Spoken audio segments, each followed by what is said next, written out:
Apektado raw ang anumang planong joint exploration ng Pilipinas sa ibang bansa sa West Philippine Sea. Yan ang basa ng ilang eksperto ngayong idineklara ng unconstitutional ng Korte Suprema ang kasunduang pinirmahan noon ng Pilipinas, China at Vietnam para sa katulad na aktibidad. Nakatutok si JP Soriano. March 2005, sa ilalim ng pamumuno ni dating Pangulong Gloria Macapagal Arroyo, nang pirmahan ang Joint Marine Seismic Undertaking o JMSU. Yan ang kasunduang pumayag sa pag-aaral at paggalugad sa posibleng oil at gas sa South China Sea ng tatlong kumpanya mula sa Pilipinas, Vietnam at China. Nabuo yan kahit noon pa naninindigan ng China na sa kanila ang halos buong South China Sea. Pero kinuwestiyon yan sa Korte Suprema ng Grupong Bayan noong 2008 dahil nakasaad daw sa konstitusyon na Pilipinas lang ang may karapatan sa mga resources nito. 18 taon matapos pirmahan ang kasunduan, idineklara ito ng Korte Suprema na unconstitutional.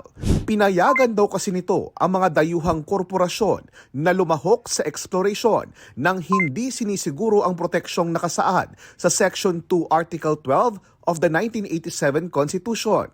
Kinatigan ng Korte Suprema ang punto ng bayan muna na nilabag ng kasunduan ng probisyon ng konstitusyon na mga Pilipino o Pilipinong grupo lang ang may karapatang maggalugad, mag-develop at gumamit ng mga likas na yaman ng bansa. Kung may lalahok na kumpanya, dapat ay pag-aari ng mga Pilipino ang 60% nito. Itinuturing naman itong tagumpay ng bayan muna, sabay sabing babala ito sa administrasyon na wag nang pumasok sa joint exploration kasama ang China. Bagay na napag-usapan sa pakikita ng Pangulo at ni Chinese President Xi Jinping sa China kamakailan.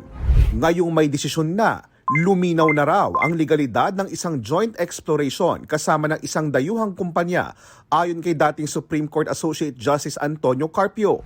Dagdag naman ng Philippine International Maritime Law Professor na si J. Batong Bakal. Malinaw ngayon na hindi pwede, no, na gagawa ka ng joint exploration agreement as if walang batas na applicable.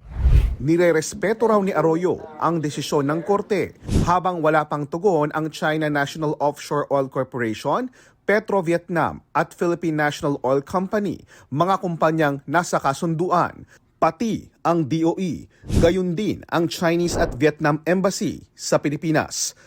Para sa GMA Integrated News, JP Soriano, nakatutok 24 oras.